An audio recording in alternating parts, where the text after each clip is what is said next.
Punomapu Kurumjari Lebak amagi government amana makoigi apama mongda paisa mayam ama print tauba namba yai. Dubu government na aing nungtil leptana paisa si mayam ama hekta namlaga lebak amabu lairaba kokhandribasi na karigi. US dollar amagi value asi 81.74 Indian rupees ka manari hauzik. Adu masina kanana decide tawduna lebliba. Makoina decide tawragasu aikoina masida yaribasi na karigi. Aduga history da kari thokibajano Prithvi gi lebak pumbana magi lebak ki sel currency adubu tungda thamlaga US dollar buna global currency obede yana kribasina. Aduga yamna maroiba mana kari karamba situation lakhibajano asigumba sejet asigi damakta mipum khudimakna mana haiba thabak office chatpa dukan pamani kangde atai tonga thabak yama suduna sel tana bona bada pung nipan mapan nomda thabak suri. Hairiba mayam asigi pakum masi amakhaktani paisa sel masi karino haibasini. Aduga masigi evolution horakibasi kamdawbajano haibana chingba mayam asi ngasigi video asidagi punna kaminasi. Karigumba adomgi any second hand pot ama yontokninge adu oiragadi madugi price haidi mamalsi kaya oigane haibasi karamna leppi. Kudamoina adomgi phone amanba ma yoninge lupa chamada aduna OLX ta natragana any site amada madugi ad thagale. Phone adu ubadagi madubu laiganena mioi lising ama hena thorakena khalasi. Adu oiragadi madugi case aduda adongi phone gi mamal adu 100 oirambadagi 500 ta hengalhanba yarani. Haibadi demand yam leirabanina. Adu fawada mioi chama mo adum laiganena leire. Adu oiragadi adongi price phone gi mamal adu adum hengalakpa tabani. Magi maximum limit ama fawadi. Asumna Prithvi pumbagi any product amagi price asi decide tawi. Masibu demand and supply haraga khangnai. Karigumba adom hai yoma dukan amada chatpa matamda apple sem gi mamal sina lapoi gi mamal dagi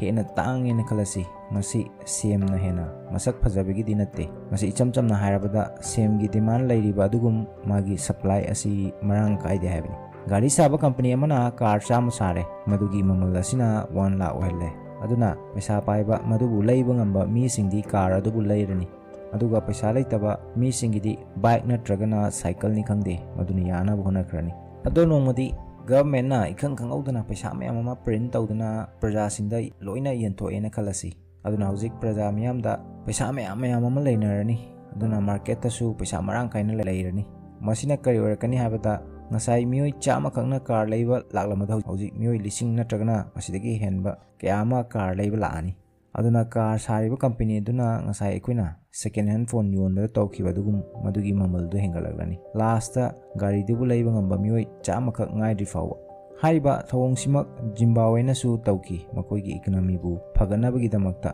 makoigi currency note mayam ama print tawduna mayamde yenthoki. Matamduda makoigi economy fagatpadi lairana yam tina fibam soki. Miyamna bread amakak lainabagi damakta thela gari da paisa mayam ama holaga leiba laknaki. Aduna government na extra note print tawbana hena potchai gi mamalasi wangkhalakani. Tasengba kanabadi resources and services hingalaba kandada phangadabani. Aduna karigumba government na asumna paisa si pangnamda namba print tawduna leiragadi inflation haidi chaktangba potchai gi mamal tangba si khakta hingalakani. Aduga pot amakaki mamal hengalakpana hekta inflation wangadabadi nate. Overall goods and services ki price asi hengalagadi inflation su hengalakani. Haibadi adomgi lairiba paisa gi value du hantarakpa haibani. Inflation hengalakpa haibadi. Inflation 5% lei haibagi meaning di hauzik lupa chama piramba potu matam amada 95 pirami haibani.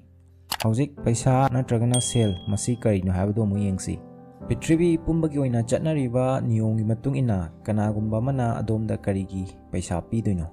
Masigi maramsi paisa pigadoriba mi duda adomna karigumba value haidi kanaba khara piba natragana makoigi thabak tawbiba oigadoini. Adomgi office tabu oigera any thabak ama tawbagi mahuttani paisa or salary fanglibasi. Any dukan amada dukandar aduna paisa phangadoisi mana paisa dugi mahutta maduga chanaba potchai sing piraba kanda khaktani.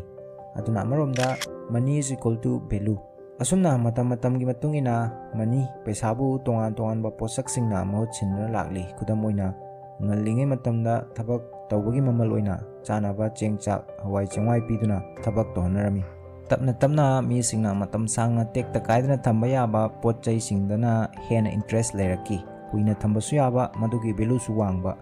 kudam oina gold sana adubu masigi khudong chadaba mana sana du puraga koichat chatpa travel tauba sanada pot yan chan tauba madugi security maintain tauna bhonabada chauna problem tholami masigi matungdagi government na anova niyom ama hodoki government na option ama pirami madudi masida miyamna sanadu puraga chatpagi mathau tadana government ta goal adubu deposit tauba thamjinba madugi security gi daita pumba government na puba loinana masigi mahutta receipt ama pigani masibu promissory note hairaga su khangnai hairiba receipt adugi basis ta adom trade tauba lalon etik tauba yarami masida sana adubu koipu puraga chatpagi mathau tadre asumna tungda masigi receipt asibu paper money ngasigi paisa asida convert taraki olaki tasengbadi masigi paper money asigi masagi karigumba value amata leite masi che machet amagumani adubu asigumba chejet asigi value asi karai kanda leigini habada government na masida thajaba piraba kanda masibu india gi any mafam amada maduda iriba amount adugi chapchaba value fangani hairaba kandani normal che amaga paisa ga khenaribasi masida governor of india RBI gi governor na sign tawduna promise tawba thajaba pibagi warol yauri asigumba wasak asigi value asi asuki matik magul lei maduna india gi mipum khudingmak masida thajaba thamli 2016 da demonetization tawkiba matamaduda government na chamnga chapi amadi lising chapi note tagi makoi gi promise adu loktoki aduna asigumba thajaba du hek loktokhibaga hairiba currency gi note ani si chejet ka pangkhak oiki asumna country amagi manungdadi government na thajaba piduna asigumba paper currency asi trade tawbada sinaba yare adubu atoppa mapan lebak singa trade tawge hairagadi kamaina tawba haibagi problem amamu laki kudam oina US amadi India ani gi marakta trade tawge hairagadi karida tawgani matamduda US dagi karigumba khar leige hairagadi ikhogi Indian currency piraga leiruba yaroi siga chap manana US nasu India dagi pot leigena hairagadi US dollar na leiba yaroi hadi chatna de haibani aduna matamduda masigi problem asi country pumada thingnarami country pumana thajaba chatnaba yaba currency amata leiramde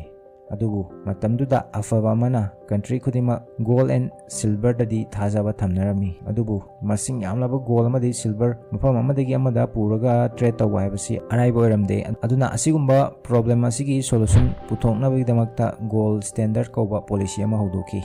masida country amagi currency adubu gold da attest tawba haibadi khudamoina indiana announce tawre lauthe gold sana gram amagi value asi lupa 10 ni haina haidi kanagumba miyoi amana lupa 10 pairaga gold gram ama loba yagani haibani natragana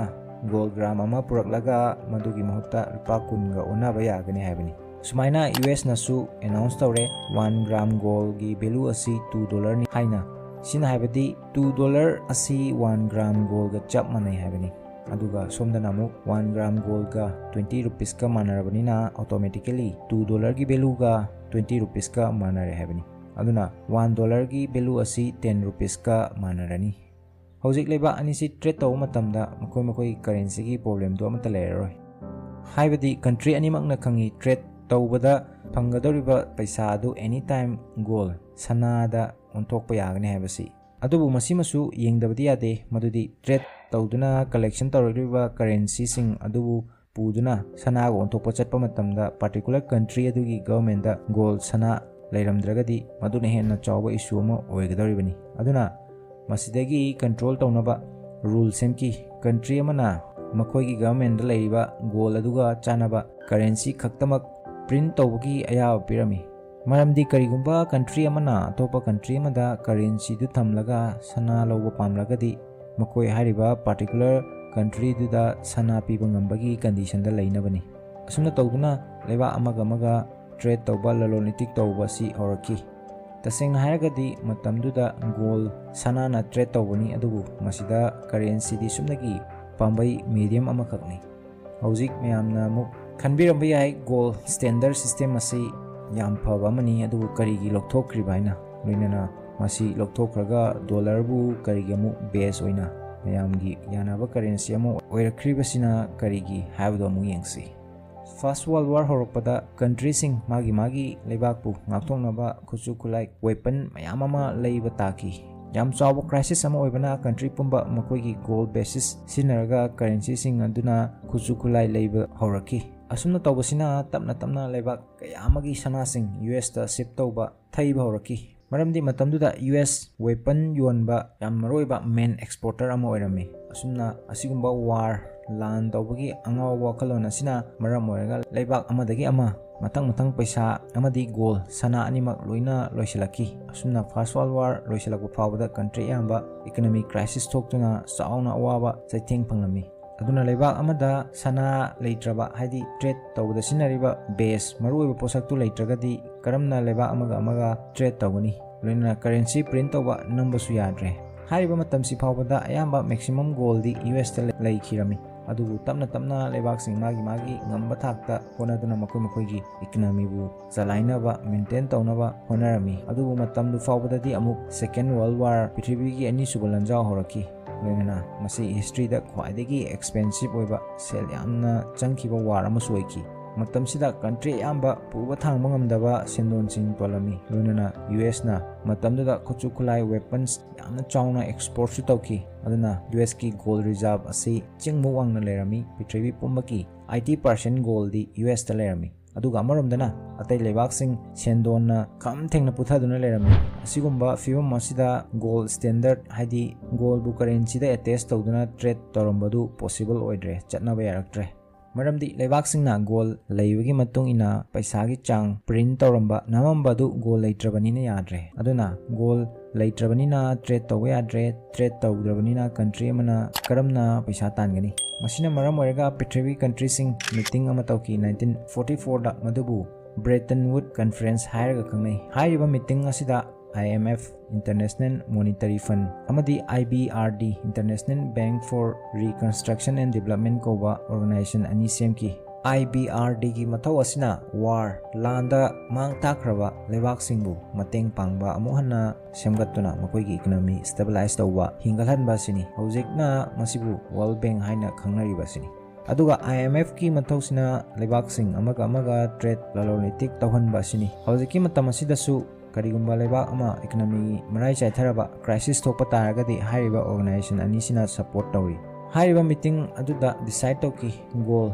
sana leitaba lebak singi oina sana natragana US dollar da trade tawi yahanba haina ado atai currency di tawdana US dollar da tawribisna karigino hairigadi matamduda US sumnagi country amakak oirami makoida aduki matik gold sana lerami madudi US ki gold gi value aduna dollar print tawduna all over world da circulate tawba yabagi changda lerami loinana numittumakta da US na lautoki kanagumba any leba amana US dollar piraga sana leiba yagani natragana gold puraklaga US dollar ga onabasu yagani haina asumna 1 ounce gold gi value asi US na $35 thamki masina kari oirakke haibabu country khudimaki resource ama natraga amadi fajana lei aduna masina US ta resource adubu export tawduna haidi yonduna makoigi dollar gi reserve adu hengalhanba yarami haibadi dollar reserve leiba haisi gold gi reserve leiba chak manarami aduna country khudimak maduna anytime convert tawba onthokpasu yarami asuna masi trade tawgi pambai ama soiraki loinana makoi gi economy bu pagadhanbagi su lambi ama oiraki asumna sum tawasina country khudimaki reserve currency asi US dollar na oiraki country khudimakta dollar gi reserve leraki asumna masi global currency amagumna mathau tawba horaki adubu matam kharigi tungda Vietnam war horaki US amadi Vietnam ani gi marakta masina US ki economy da su chauna sohonba horaki aduna US na makoi gi gold reserve adudagi henna currency note sing print tawba hoki amarom dana atai country sing gi economy su phaganaraki 1965 ta Charles de Gaulle matamdugi France ki president na makoi gi navy tharaktuna US ta dollar piduna isingi lambida gold sana sing pudana chatki asumna tapna atai country sing su masigi matau tamba horaki aduga amaramda America gi gold gi value dagi hena paisa print tawkiba maramna madu prithibi pumada saithokrabani aduna US ki gold reserve adu yam thuna mayeng taraki hantharaki loinana makoi gi economy su haitharaglami asumna 1971 da US president Richard Nixon na dollar bu gold da link torambadagi lokthoki haibadi hojik dollar na gold da or gold na dollar da ontok onsin torambadu yarore haibani masibu Nixon shock hairaga su khangai world pumbagi oina madu yamna chawba shock saitheng ama soiki adubu country pumbagi reserve singdi dollar da leiba maramna upai leitabana lebak sing dollar da trade tawba adumak taki asumna dollar global currency ama oina phawgalaki aduga hojik muk leba amaga magi currency gi value asi manade kharana wangi kharana nemi masi karigino loinana masibu decide tawribasina kanana no haibdo amu yengsi 1947 da dollar amaga India gi lupa amaga manarami adubu masidi dollar amaga lupa 81 82 ga manari masi karigino masi demand and supply gi makha poli country khudimaki makoi gi currency amamamdi loina legani adomna kanagumba country amagi port natragana service lawge haragadi adom haiba particular country edugi currency da leiba mathau tai adom haiba country da chatpa matamda exchange tagi makoi currency adu kaithoktuna puraga maduna pot chai leiba yagani tasingbadi adomna online dagi US or Europe dagi product or any port ama kakpa leiba matamda hanuda US dollar or euro leiba mathau tai madugi mahutta Indian rupees piduna masibu ikuna exchange haiga khangnari basini madugi tungda port tu leiba yagadoini hariba process asi ikuna khangba ngamdabagi maramdi back end da haidi manungda bank na masigi process pumbasi adongi dimakta tawribani aduna leiba ama makoina hena value leiba magun leiba products sing puthokpa makoigi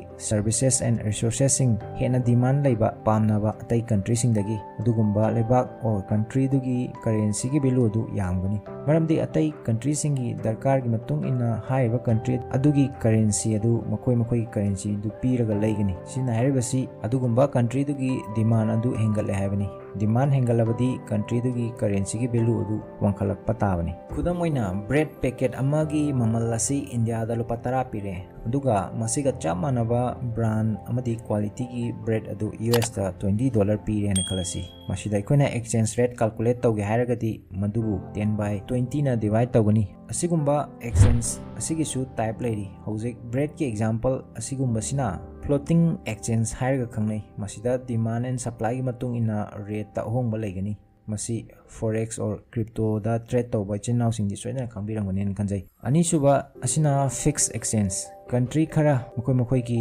yanabagi matung ina exchange rate asi fix tawraga thami kudamoina Saudi amadi US ani gi rate asi fix oina lei $1 is equal to 3.7 Saudi riyal gamanai masidadi demand and supply na ahongba amata leiroi fix oina dum leirani ahom subada manage exchange rate masidana range sama set tawraga yanaraga leigani leiba anidu kudamoina masi 3 to 5 ki range asi yanare adu eragadi demand and supply gi matungina rate ti change tawguni adubu masida 3 dagi su henna taroi duga 5 dagi su henna henbi yaroi matang asida ngasiki video asi loisinjege video sina domda anoba khara khangjin bana tragana kana wapi haina khanbiragadi channel asibu like share subscribe and follow tawba kawbiganu punamapu Tasi Khangsi